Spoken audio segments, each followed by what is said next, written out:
Hello everyone, welcome to FOC class 11 and 12। ये video class 12 information technology IT code 802 students के लिए है। इस वीडियो में हम important previous year questions discuss करने वाले हैं for unit 1 database concepts RDBMS tool.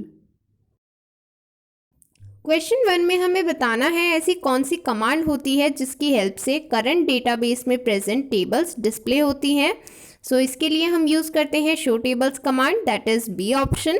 Students, इस वीडियो को देखने से पहले आपको वन शॉट वीडियोस कंप्लीट करनी है।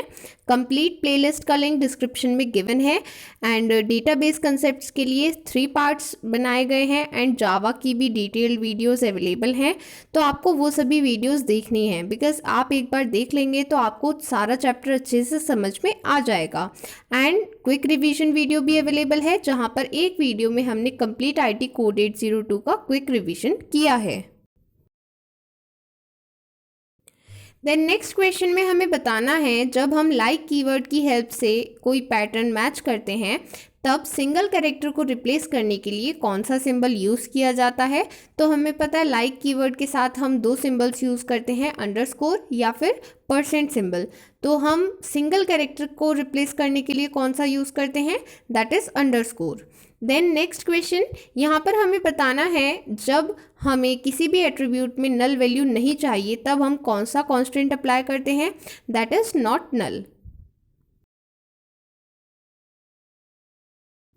क्वेश्चन 4 में जो क्वेरी गिवन है यहाँ पर कुछ एरर है, हमें एरर को आइडेंटिफाई करना है एंड करेक्ट क्वेरी को दोबारा से लिखना है। सो यहाँ पर फर्स्ट लाइन बिल्कुल करेक्ट है, हमें सारे एट्रीब्यूट सेलेक्ट करने हैं, टेबल नेम भी गिवन है, यहाँ पर सब कुछ करेक्ट है। बट सेकेंड लाइन में आप देख सकते हैं लिखा हुआ है सॉर्ट बाय प्राइस। इसका मतलब है यहाँ पर सॉर्टिंग करनी है, बट जैसा कि आप जानते हैं सॉर्टिंग के लिए हम यूज़ करते हैं ऑर्डर बाय क्लॉज। तो यहाँ पर सॉर्ट बाय नहीं लिखना है, यहाँ पर लिखना है order by. Then question 5, database can be removed by using dash command. अगर हमें डेटाबेस को रिमूव करना है, डिलीट करना है तो हम कौन सी कमांड यूज़ करते हैं, drop database.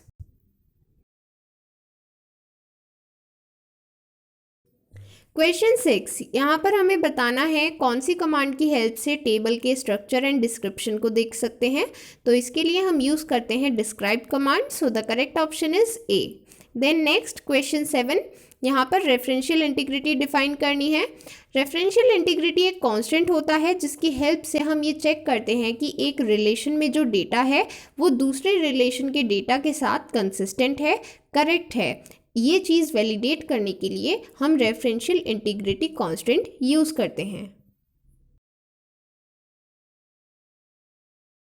Then next question में हमें बताना है ऐसा कौन सा कांस्टेंट है जिसकी हेल्प से हम ये स्पेसिफाई करेंगे कि एट्रीब्यूट में जो भी वैल्यू आएगी वो उस एट्रीब्यूट के डोमेन से आनी चाहिए। तो इसके लिए हम यूज़ करते हैं domain constant. So the correct option is A. Then next question में हमें बताना है क्रिएट टेबल कौन से टाइप की कमांड है। सो ये DDL कमांड होती है, means data definition language. Students, आगे प्रोसीड करने से पहले मैं आपको इन्फॉर्म कर दूं, अगर आपको previous year questions, notes, sample papers ये सभी चीज़ें एक जगह पर चाहिए तो इसके लिए आप बुक परचेज कर सकते हैं जिसका लिंक डिस्क्रिप्शन में गिवन है। इस बुक में आपको notes, previous year question papers with solutions, previous year questions and important questions and additional sample papers for practice सब कुछ मिलता है। सो उस बुक का लिंक डिस्क्रिप्शन में गिवन है, अगर आप चाहें तो वो बुक परचेज कर सकते हैं एंड उससे प्रिपेयर कर सकते हैं। Then next question 10, the functions that are use to apply certain mathematical functions, means ऐसे फंक्शंस जिनकी हेल्प से ग्रुप ऑफ वैल्यूज़ पर मैथमेटिकल फंक्शन अप्लाई कर सकते हैं डेटाबेस में, उन्हें क्या कहते हैं, उन्हें कहते हैं एग्रीगेट फंक्शंस। क्वेश्चन 11 में क्वेरी लिखनी है फील्ड डेप्थ की वैल्यू को मॉडिफाई करने के लिए from marketing to sales in the table department. तो जब भी हमें कोई वैल्यू मॉडिफाई करनी होती है तो हम कौन सी कमांड यूज़ करते हैं, हम यूज़ करते हैं अपडेट कमांड। तो सबसे पहले अपडेट कीवर्ड प्रोवाइड करेंगे, then table name means department, then set keyword के बाद प्रोवाइड करेंगे कि हमें क्या चेंज करना है। तो हमें यहाँ पर डेप्ट इज इक्वल टू सेल्स ये चेंज करना है, एंड कहाँ पर चेंज करना है मीन्स क्या कंडीशन होनी चाहिए वहाँ पर। तो कंडीशन हम प्रोवाइड करेंगे वेयर क्लॉज में, where dept is equal to marketing. Then question 12, the number of attributes in a relation. Attributes means column, तो नंबर ऑफ कॉलम्स को कहते हैं डिग्री। एंड अगर आपको ये याद नहीं रहता है तो जस्ट एक ट्रिक है, आप लर्न रख सकते हैं, C D means C for column, D for degree. तो जहाँ पर कॉलम की बात हो रही है वहाँ पर डिग्री यूज़ करेंगे, एंड जहाँ पर रो या फिर टपल की बात हो रही है वहाँ पर कार्डिनैलिटी यूज़ करेंगे।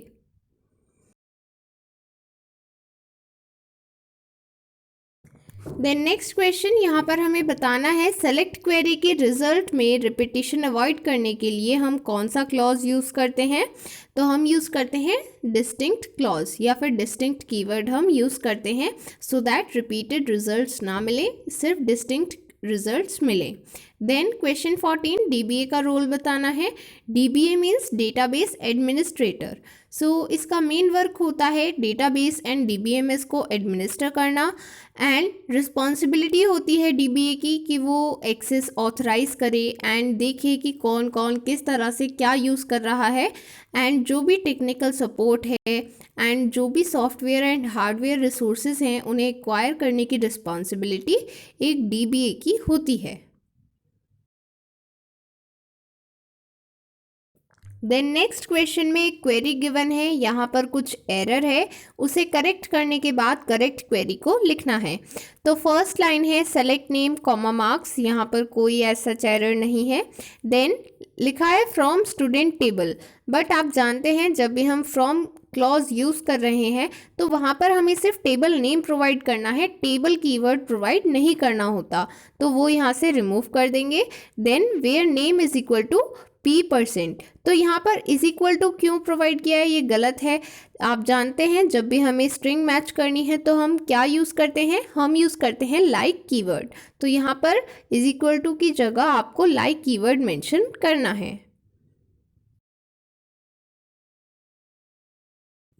क्वेश्चन 16, यहाँ पर बताना है हैविंग क्लॉज का क्या पर्पस होता है एंड ये किस तरह से डिफरेंट होता है वेयर क्लॉज से, एंड साथ ही एग्जाम्पल भी देना है। सो हैविंग क्लॉज तब यूज़ करेंगे जब ग्रुप पर कंडीशन अप्लाई करनी है, मीन्स जब हमने ग्रुप बाय क्लॉज यूज़ किया है हमें तब उस पर कोई कंडीशन अप्लाई करनी है, तब हम हैविंग क्लॉज यूज़ करेंगे।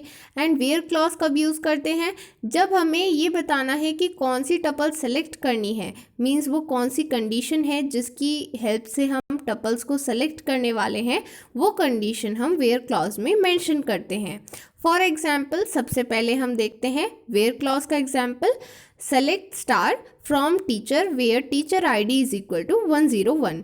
तो यहाँ पर हमने कंडीशन प्रोवाइड की है कि हमें सारे एट्रीब्यूट्स चाहिए, बट हमें कहाँ पर चाहिए वो कंडीशन, मीन्स कौन कौन से टपल्स हमें चाहिए वो चीज़ हमने वेयर क्लॉज में प्रोवाइड की है। तो हमें वो टपल्स चाहिए जहाँ पर टीचर ID 101 है। तो इस तरह से हम वेयर क्लॉज को यूज़ करते हैं। एंड हैविंग क्लॉज को किस तरह से यूज़ करते हैं इसका एग्जाम्पल देखते हैं। वेयर क्लॉज तक तो आपको क्वेरी उसी फॉर्मेट में लिखनी है, बट उसके बाद जब आप ग्रुप बाय क्लॉज यूज़ करते हैं, जैसे कि आपको पता है ग्रुप बाय क्लॉज के आगे जो भी कॉलम नेम मेंशन कर रहे हैं वो सेलेक्ट क्लॉज में प्रेजेंट होना नेसेसरी है, कंपलसरी है। देन हमें इस ग्रुप पर कंडीशन अप्लाई करनी है कि यहाँ पर सिर्फ वही डिस्प्ले होना चाहिए जहाँ पर काउंट 1 से ज़्यादा हो। तो यहाँ पर हम ग्रुप पर कंडीशन अप्लाई कर रहे हैं, इसलिए हम हैविंग क्लॉज यूज़ करेंगे। एंड हम यहाँ पर सबसे पहले मेंशन करेंगे हैविंग कीवर्ड, एंड देन जो कंडीशन हम इस ग्रुप पर अप्लाई कर रहे हैं वो कंडीशन यहाँ पर स्पेसिफाई करेंगे। So this is the main difference between having clause and where clause. So we have completed some of the most important previous year questions of database concepts, and इसी तरह के और questions को practice करने के लिए आप book purchase कर सकते हैं जिसका link description में given है।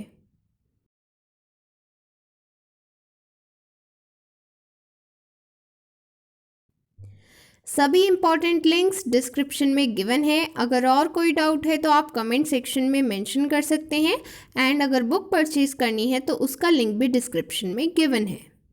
Will meet you soon in the next video. Till then bye bye.